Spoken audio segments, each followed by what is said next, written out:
ریوڑ بکریوں کا، تو اس کو آپ ہمارے ساتھ بھیج دیں، ارسل ہو بھیج دیں، معانا ہمارے ساتھ، غدن کل،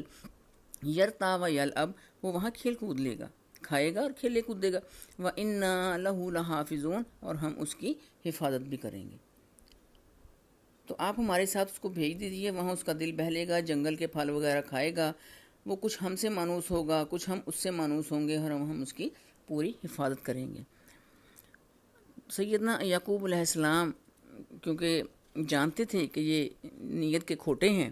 تو انہوں نے جواب یہ دیا، جواب ایسا دیا کہ ان کو برا بھی نہ لگے، ان کی نیت پر شک بھی نہ ہو اور بات بھی بنے۔ قالا کہنے لگے یعقوب علیہ السلام، انی یقیناً میں، لا یحزنونی مجھے رنج ہوگا، مجھے غم ہوگا، یعنی میں اس کی جدائی میں اداس ہو جاؤں گا، ان تذہبوا بہ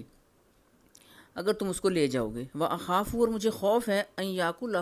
کہ کھا لے گا اس کو، الذئب بھیڑیا، وانتم اور تم ہو، انہ اس سے، غافلون غافل۔ یہ بات سیدنا یعقوب علیہ السلام نے بھائیوں کے اس مطالبے پر ایک نامعلوم خطرہ محسوس کرتے ہوئے کہی۔ بھائیوں کو تو غالباً خواب کا علم نہیں تھا، لیکن یوسف علیہ السلام کا جو وجدان یہی بتلا رہا تھا، ان کی چھٹی حص ان کو یہی بتا رہی تھی کہ بھائیوں کی جو نیت ہے وہ بخیر معلوم نہیں ہوتی۔ چنانچہ انہوں نے اپنے اس خطرے کو ایسے الفاظ میں ظاہر کیا کہ ان کی نیت پر شک نہ ہو، اور کہا کہ ممکن ہے کہ تم لوگ اپنے ریوڑ کی حفاظت میں مشغول ہو جاؤ اور کوئی بھیڑیا یا کوئی اور درندہ آ کر اسے کوئی نقصان پہنچائے، کوئی پھاڑ کھائے اور تمہیں پتہ بھی نہ چلے۔ اس کے جواب میں بھائی کہنے لگے، قالو کہنے لگے، لئن اکلہ الذئب کہ اگر بھیڑیا کہا جائے اس کو، یہ کیسے ہو سکتا ہے، ونحن عصبۃ اور ہم تو ہیں ایک بڑی جماعت، انا اذا لخاسرون پھر تو ہم بڑے خسارے میں پڑ جائیں گے۔ کہنے لگے کہ ہم ایک طاقتور جماعت ہیں، وہ 10 تھے نا، تو بھائیوں نے کہا کہ ہم 10 جوان مضبوط آدمی ہیں، ہم میں سے ہر کوئی بھیڑیا تو بہت دور کی بات شیر کا مقابلہ کرنے اور اسے مار دینے کی طاقت بھی رکھتا ہے، تو پھر اگر ہم یوسف کی حفاظت ہی نہ کر سکیں تو پھر لعنت ہے ہم پر، آخر ہم اتنے بھی گئے گزرے نہیں ہیں، ہم تو بڑے نقصان میں پھر پڑ جائیں گے۔ فلما ذهبوا به واجمعوا ان يجعلوه في غيابات الجب چنانچہ جب وہ یوسف کو لے گئے اور اس بات پر اتفاق کر لیا کہ اسے کسی گمنام کنویں میں ڈال دیں،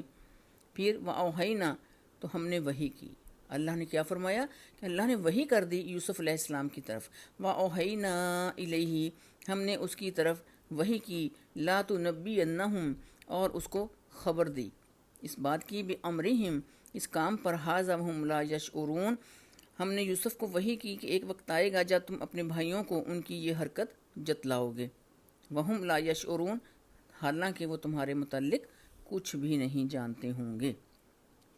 چنانچہ برادران یوسف اپنے باپ کو چکمہ دینے اور اپنا اعتماد اپنے باپ پر جمانے میں کامیاب ہو گئے، اور باپ نے ان پر اعتماد کرتے ہوئے سیدنا یوسف علیہ السلام کو دوسرے دن ان کے ساتھ بھیج دیا۔ یہ بڑے حوصلے کا کام انہوں نے کیا، یہ بہت بڑا مرحلہ تھا بھائیوں کے لیے جو سر انجام پا گیا۔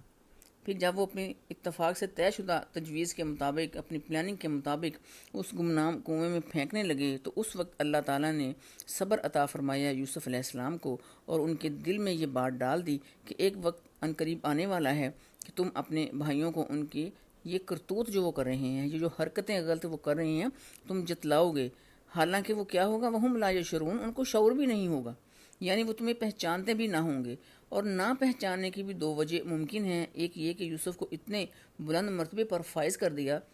جائے کہ برادران یوسف کے وہم و گمان بھی نہ ہو کہ یوسف اتنے اچھے، اتنے بھاری مقام پر سرفراز ہو سکتا ہے، ان کا رہن سہن، ان کا لباس، طرز و بود و باش ان سے کس قدر مختلف ہو سکتی ہے، اور دوسرا یہ کہ اتنا طویل عرصہ گزر جانے کے بعد شکل میں تبدیلی بھی آ جاتی ہے، تو اس شکل میں تبدیلی کی وجہ سے بھی ہو سکتا ہے کہ وہ نہ پہچان سکیں، اتنا شعور نہ رکھتے ہوں۔ آج ہم نے اللہ کے فضل و کرم سے 15 آیتیں، آیت نمبر 15 تک پڑھا، انشاءاللہ تعالی باقی اگلی ہم اپنی ویڈیو میں دیکھیں گے۔ نیکی کے آپ اس کام میں ہمارا ساتھ دیں، ہمارے اس چینل کو سبسکرائب کریں، اور اللہ تعالیٰ اسے میرے لیے اور میرے والدین کے لیے صدقہ جاریہ بنائے، رب ارحمہما کما ربیانی صغیرا۔ السلام علیکم ورحمۃ اللہ وبرکاتہ۔